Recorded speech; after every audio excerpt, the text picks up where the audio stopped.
Hello दोस्तों। अभी हम बात करने वाले हैं इकोलॉजी का एक इम्पॉर्टेंट टॉपिक है पॉपुलेशन इंट्रैक्शन। ठीक है, पॉपुलेशन इंट्रैक्शन क्या होता है? तो पहले पॉपुलेशन इंट्रैक्शन जानने के पहले हमें जानना है कि पॉपुलेशन क्या होता है।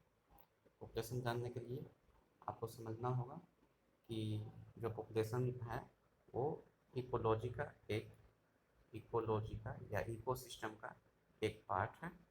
ठीक है, इकोसिस्टम का एक पार्ट है। और इकोसिस्टम में अगर सबसे बेसिक जो होता है यूनिट होता है उसको स्पीसीज कहते हैं। और स्पीसीज जब ग्रुप में फॉर्म हो जाता है तो उसे पॉपुलेशन कहते हैं। यानी group of species living at a specific time at a particular place is known as population. ठीक है, यही पॉपुलेशन बाद में क्या बनाता है? कम्युनिटी बनाता है। तो जब आपसे पूछा जाएगा कि basic unit of ecosystem is, तो आंसर आएगा स्पीसीज। और group of species living at a particular place at a particular time it is known as population. ठीक है, अब क्या कहा जाता है कि कोई भी स्पीसीज अकेला नहीं रह सकता है। कोई भी स्पीसीज अकेला नहीं रह सकता है। क्यों? क्योंकि उसको फीड करने के लिए कुछ ना कुछ चाहिए। ठीक है ना, कोई ना कोई दूसरा ऑर्गेनिज्म चाहिए। कोई दूसरा ऑर्गेनिज्म चाहिए फीडिंग के लिए, क्योंकि भूख तो लगेगी सबको, सारे ऑर्गेनिज्म को। तो एक ऑर्गेनिज्म इंडिविजुअलिस्टिक लेवल पे कोई नहीं रह सकता है। तो वो ऑर्गेनिज्म आपस में इंटरेक्ट करेंगे, एक से ज़्यादा ही होंगे। एंड दैट स्पीसीज, अगर जो एक स्पीसीज है वो उनकी population same type of species, same species होगा, ये याद रखेंगे। सेम स्पीसीज रहेंगे और जब एक से ज़्यादा रहेंगे तो उसे क्या कहेंगे? पॉपुलेशन कहेंगे। और पॉपुलेशन वो भी एक स्पेसिफिक प्लेस पे। तो वो जब इंटरेक्ट करेंगे खाने के लिए, तो वही जो इंटरेक्शन होगा वो क्या कहलाएगा? Population interaction. मतलब ग्रुप ऑफ स्पीसीज जो हैं वो जब इंटरेक्ट करेंगे नाश्ता खाना के लिए, that is known as population interaction. Population and population हो गया और इंटरेक्शन हो गया। ठीक है, तो ये जो इंटरेक्शन है वो ऐसा माना जा सकता है, या तो मान लिया जाए कम्युनिटी एक्स है और एक कम्युनिटी वाई है, सॉरी एक पॉपुलेशन एक्स है और एक पॉपुलेशन वाई है। ठीक है ना, और पॉपुलेशन में जो स्पीसीज एक्स है और स्पीसीज वाई है, ठीक है, इनके ऊपर मैं एक इंटरेक्शन देखता हूँ कि अगर ऐसा होता है कि फ़ायदा होता है तो उसको हम पॉजिटिव से शो करते हैं। अगर लॉस होता है तो उसे हम निगेटिव से शो करते हैं। और न्यूट्रल वाले को हम जीरो से शो करते हैं। ठीक है, तो ऐसा केस जब एक को पॉजिटिव हो, एक को फ़ायदा हो, दूसरे को कुछ घाटा हो। फिर ऐसा भी केस आ सकता है कि दोनों को कुछ दोनों को, एक इसको पॉजिटिव मतलब इसको फ़ायदा हो, इसको कुछ ना हो। ऐसा भी केस आ सकता है कि दोनों को लॉस हो। ठीक है, तो इस तरीके से हम स्पीसीज इंटरेक्शन को, हम पॉपुलेशन इंटरेक्शन को पढ़ेंगे। ठीक है, पॉपुलेशन इंटरेक्शन की बात करते हैं तो सबसे पहला जो टर्म आता है वो है म्यूचुअलिज्म। म्यूचुअलिज्म क्या है? तो म्यूचुअलिज्म टर्म है जिसमें ये होता है कि दोनों को फ़ायदा होता है। म्यूचुअलिज्म टर्म में क्या होता है, या इसको एक और टर्म बोलते हैं सिम्बायोटिक एसोसिएशन या सिम्बायोसिस। ठीक है ना, तो सिम्बायोटिक एसोसिएशन में क्या होता है? तो सिम्बायोटिक एसोसिएशन में क्या होता है कि एक स्पीसीज को फ़ायदा हो रहा है तो दूसरे को भी कोई नुकसान नहीं हो रहा, बल्कि दूसरे को भी फ़ायदा हो रहा है। तो ऐसा इंटरेक्शन जहाँ पे both of species are getting benefited and it is known as mutualism और सिम्बायोटिज्म। ठीक है, इतनी सी बात हो गई। दूसरा केस आता है कि वो है कि सिम्बायोटिज्म के बाद होता है कॉम्पिटिशन। तो कॉम्पिटिशन में क्या होता है कि ग्रुप ऑफ स्पीसीज जो है, जो दो स्पीसीज हैं एक्स और वाई, उसमें दोनों को लॉस होगा। ऐसा है कि दोनों को लॉस होगा तो उसको कहेंगे competition. Third one is predation. Predation में क्या होता है कि एक को, प्रीडेशन में एक को फायदा होगा और दूसरे को लॉस होगा। प्रीडेशन में क्या होगा? एक को फायदा होगा और दूसरे को लॉस होगा। देन पैरासिटिज्म में क्या होगा? पैरासाइट में एक को फायदा होगा, दूसरे को लॉस होगा। अब प्रीडेशन में क्या होता है कि प्रीडेशन में पूरा का पूरा होल बॉडी जो है ये इंगल्फ कर लेता है। और पैरासाइट में ऐसा है कि वो दो तरह का होता है, इक्टो और इंडो पैरासाइट, जो हम आगे डिस्कस करेंगे। एक तो पैरासिटिज्म भी होता है। नेक्स्ट है कॉमेंसलिज्म। कॉमेंसलिज्म में क्या होगा? स्पीसीज ए को, एक स्पीसीज को फायदा है, दूसरे को ना घाटा है ना फायदा है, मतलब वो न्यूट्रल है। ठीक है, सेम चीज़ एमेंसलिज्म में होगा, पर यहाँ पे क्या होगा? स्पीसीज ए को घाटा है और स्पीसीज बी को ना घाटा है ना फायदा है, न्यूट्रल है। तो ये आपको बेसिक कंसेप्ट है जिसे हम डिस्कस करने वाले हैं। ठीक है, इतनी सी बातें समझ में आ गए। तो अब देखिए क्या बोला जा रहा है कि can you think of any natural habitat on earth that is inhabited just by single species. क्या आप ऐसा कहीं देख सकते हैं जो सिर्फ एक स्पीसीज के द्वारा रहा जा सकता है? एक ऐसा हैबिटेट बताइए। तो ऐसा होता नहीं। So there is no such habitat and such a situation is even inconceivable. मतलब ऐसा हो ही नहीं सकता है। ठीक है, for any species the minimal requirement is one more species on which it can feed. मैंने पहले बोला था कि कोई भी स्पीसीज होगा तो उसको अकेला नहीं रह सकता है, वो किसी न किसी के ऊपर फीड करेगा। तो फीड करने के लिए एक और स्पीसीज होने की जरूरत है। Even a plant species which makes it's on food can not survive alone. जो प्लांट स्पीसीज है जो खुद का फूड बनाता है वो अलोन सर्वाइव नहीं रह सकता है। क्यों? क्योंकि वो सॉइल के ऊपर डिपेंडेंट होता है और सॉइल के अंदर माइक्रोब्स होते हैं। So it needs soil or microbes to break down the organic matter in the soil and return the organic nutrient from for absorption। absorption के लिए क्या चाहिए? तो ऑर्गेनिक न्यूट्रिएंट चाहिए। और ऑर्गेनिक न्यूट्रिएंट कौन देता है? तो सॉइल के अंदर जो माइक्रोब्स है वो उसे ब्रेक डाउन करता है। And then how will the plant manage pollination without animal agent. मतलब ये बोला जा रहा है कि पॉलिनेशन करने के लिए भी जो पॉलिनेशन है, transfer of pollen grain from anther to stigma, pre में आ चुका है पॉलिनेशन। तो इसे याद रखेंगे कि pollen grain from anther to stigma is known as pollination. तो उसके लिए भी एनिमल एजेंट की जरूरत होती है। नेक्स्ट है, it is obvious that in nature animals, plants and microbes do not and cannot live in isolation but interact in various ways to form biological community। Biological community अभी हमने बताया था कि स्पीसीज का एक स्पीसीज पूरी population बनाता है और वही पॉपुलेशन जो है आपस में जब इंटरेक्ट करते हैं तो कम्युनिटी कहलाता है। तो जो बायोलॉजिकल कम्युनिटी है वो जो पॉपुलेशन है वो इंटरेक्ट करेगा और वो फिर क्या बनाएगा? तो बायोलॉजिकल कम्युनिटी बनाएगा। मतलब स्पीसीज होगा, स्पीसीज का जो पॉपुलेशन है, स्पीसीज का जो झुंड होगा उसे पॉपुलेशन कहेंगे और बहुत सारे पॉपुलेशन मिलकर क्या बनाएगा? कम्युनिटी बनाएगा। और ये क्या होगा? तो ये पॉपुलेशन आपस में इंटरेक्ट करेंगे and then it will form community. ठीक है, फिर से एक बात बताते हैं जो आप डिस्कस कर रहे हैं वो समझ गए होंगे कि पॉपुलेशन को पॉपुलेशन होगा, पॉपुलेशन को वो कंट्रोल करने के लिए, पॉपुलेशन को मैनेज करने के लिए जब ग्रुप ऑफ पॉपुलेशन हो, बहुत सारे एक स्पीसीज हो जाएंगे और पॉपुलेशन ज़्यादा हो जाएंगे तो उसे क्या बोलेंगे? पॉपुलेशन को हम क्या कहेंगे? उस पॉपुलेशन को हम कहेंगे, उस पॉपुलेशन को कम्युनिटी कहेंगे। ठीक है, और फिर वही कम्युनिटी बाद में क्या बनेगा? बायोस्फीयर। एंड फाइनली क्या बनेगा? बायोम बनेगा। ठीक है, तो इतनी बात समझ में आ रहा होगा।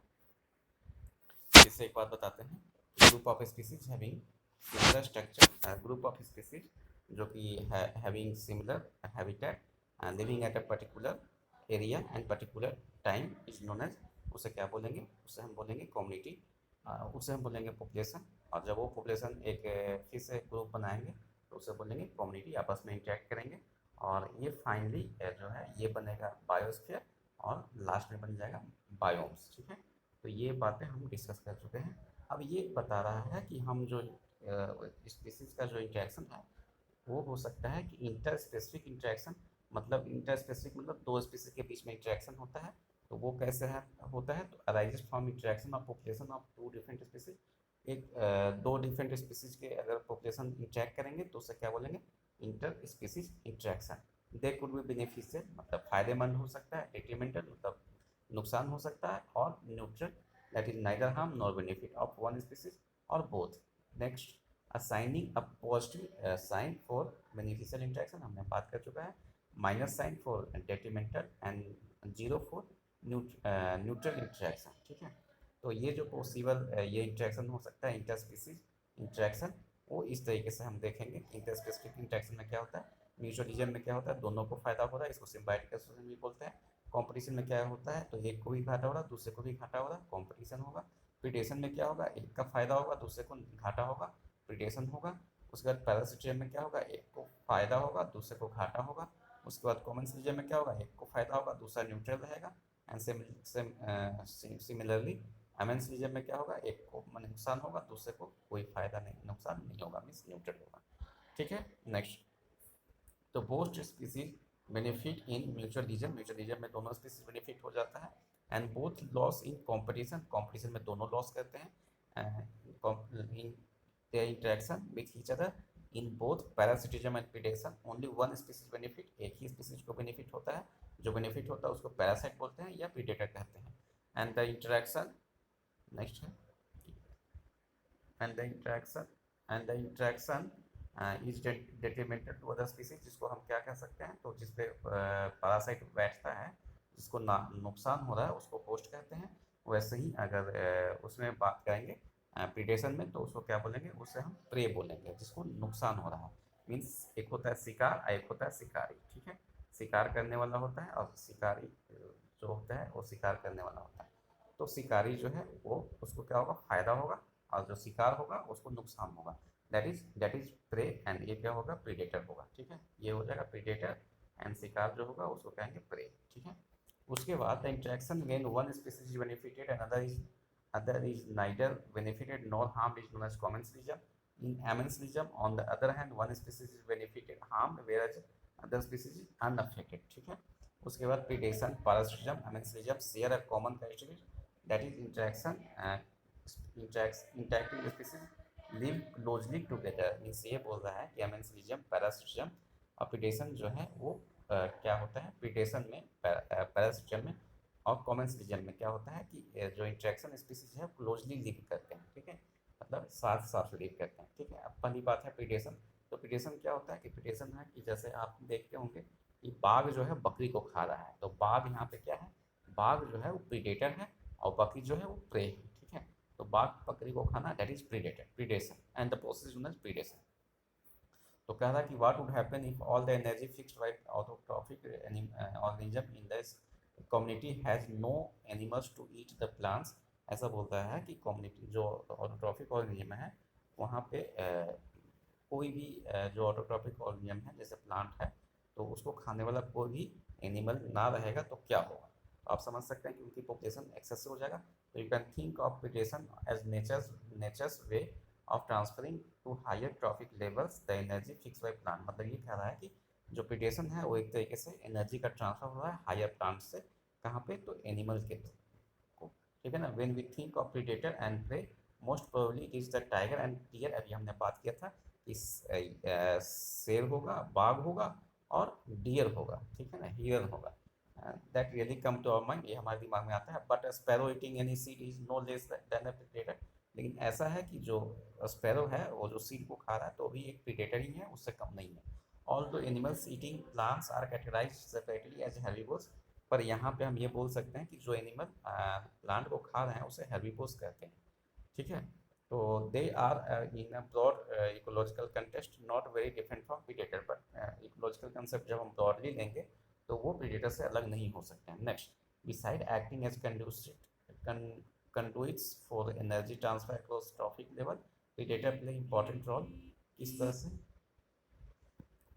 तो predator plays important role besides acting as conduits for energy transfer across trophic level, predators also play important role। कैसे, तो they keep pray population under control, मतलब कि ये एनर्जी ट्रांसफर के साथ साथ क्या करते हैं, तो जो प्रे है उसकी पॉपुलेशन को कंट्रोल करते हैं।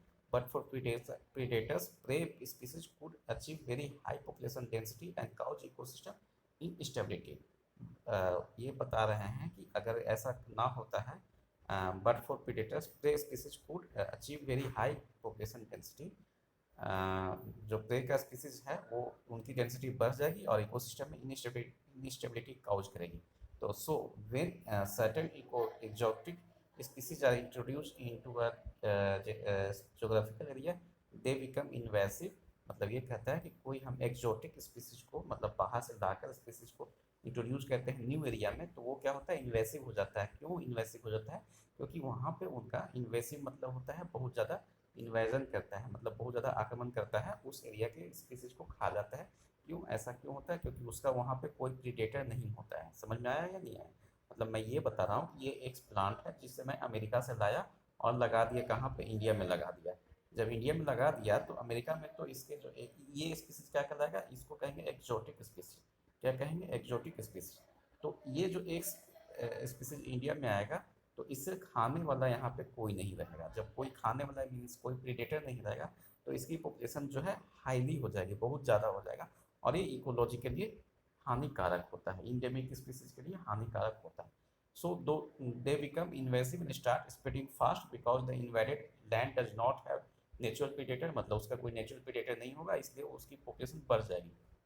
The prickly peer cactus introduce into Australia, याद रखेंगे अगर पूछेगा एग्जांपल तो प्रिकली पियर कैक्टस कहाँ, तो ऑस्ट्रेलिया में इंट्रोड्यूस किया था, कब, तो early 1920s। Causes havoc by spreading rapidly into millions of hectares of rangeland, वहाँ पे जितने भी लैंड है उसके बहुत सारे एरिया में, मतलब hectares of millions of hectares में वो स्प्रेड कर दिया था। Finally the invasive cactus was brought under, तो उस चीज़ को कंट्रोल करने के लिए क्या किया गया था, प्रिकली पियर को कंट्रोल करने के लिए, प्रिकली पियर कंट्रोल करने के लिए क्या था, तो इन्वेजिव कैक्टस जो उस कैक्टस को भी खा जाता है, प्रिकली पियर को भी खाने वाला जो कैक्टस होता है उसको इंट्रोड्यूस किया गया था। तो क्या किया गया था, तो उसको बाज out under control after cactus feeding predator.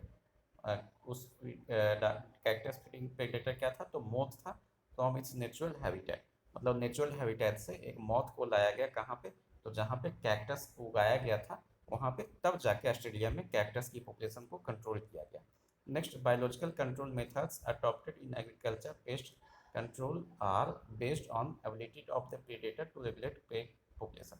ये बोलते हैं कि हम बायोलॉजिकल जो हर्बिसाइड जो यूज करते हैं, जो कंट्रोल करते हैं पॉपुलेशन कंट्रोल करने के लिए, बायोलॉजिकल मेथड जो यूज करते हैं वो इसी पेस्ट को कंट्रोल करने के लिए जो मेथड यूज करते हैं वो इसी प्रे एंड प्रेडेटर के कॉन्सेप्ट पे होता है। ठीक है, predator also help in maintaining, predator क्या कहता है, तो also help in maintaining the species diversity in a community by reducing the intensity of competition among the competing species. Prey जो आपस में लड़ सकते थे उसे ये क्या करते हैं, प्रीडेटर खाते हैं, ठीक है ना, तो उसे जब कंज्यूम करेंगे तो प्रे का आपस में इंटरेक्शन जो है, जिनका पॉपुलेशन जो है कम हो, जो बढ़ने वाला होता है जिससे कंपटीशन बढ़ता वो कम हो जाता है। ठीक है, नेक्स्ट है, in the rocky intertidal communities of American Pacific coast the starfish का नाम याद रखेंगे, पिजास्टर, ठीक है ना, starfish Pisaster is an important predator, Pisaster क्या है, इंपॉर्टेंट प्रेडेटर है। In a field experiment when all the starfish were removed from an enclosed intertidal area, more than 10 species of invertebrate become extinct within a year because of interspecific interaction।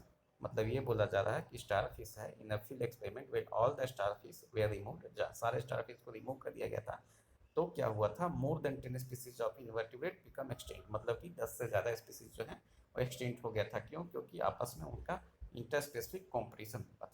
ठीक है, if a predator is too efficient, predator बहुत ज़्यादा efficient होगा and over exploits its prey, then the prey might become extinct and following it the predator will also become extinct for the lack of food। मतलब ये बोल रहा है कि predator जो है एक्सेसिव काम कर रहा है, प्रीडेटर जो है ज़्यादा फीडिंग कर रहा है, प्रीडेटर जो है ज़्यादा प्रे को कैप्चर कर रहा है, तो प्रीडेटर मान लिया जाए प्रे को प्रीडेटर ज़्यादा कैप्चर कर रहा है तो क्या होगा कि प्रे ही नहीं रहेगा, और जब ये नहीं रहेगा इनकी पॉपुलेशन ख़त्म हो जाएगी, तो इनके फीड ये प्रीडेटर को खाने का कहीं से कोई गुंजाइश नहीं रहेगा, मतलब प्रीडेटर का भी भोजन खत्म हो जाएगा, तो इनकी भी पॉपुलेशन एट लास्ट एक्सटिंक्ट हो जाएगी।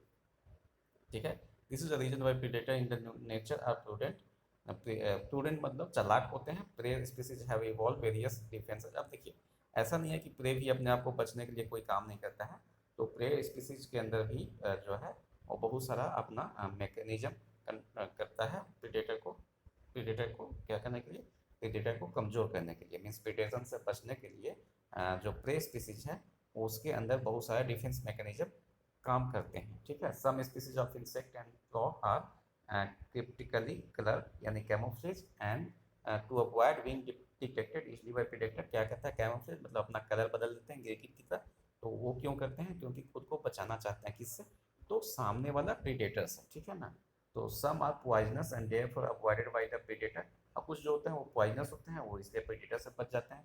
एग्जाम्पल यहाँ पे याद रखेंगे कि in the monarch butterfly is highly distressful to its predator birds because of the special chemical present in the body.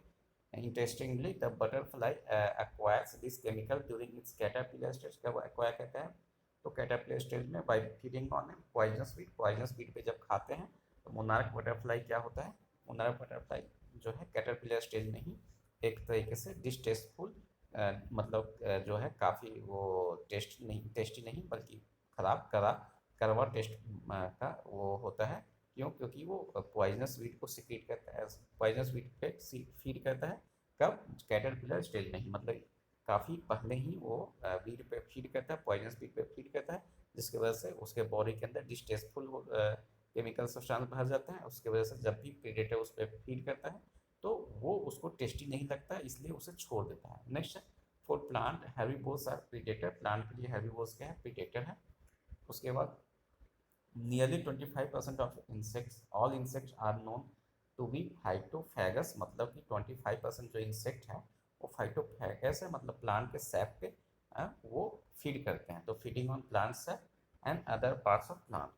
The problem is particularly severe for plants because unlike animals they cannot run away from their predator, मतलब plant के लिए severe है क्योंकि plant कहीं जा नहीं सकता है।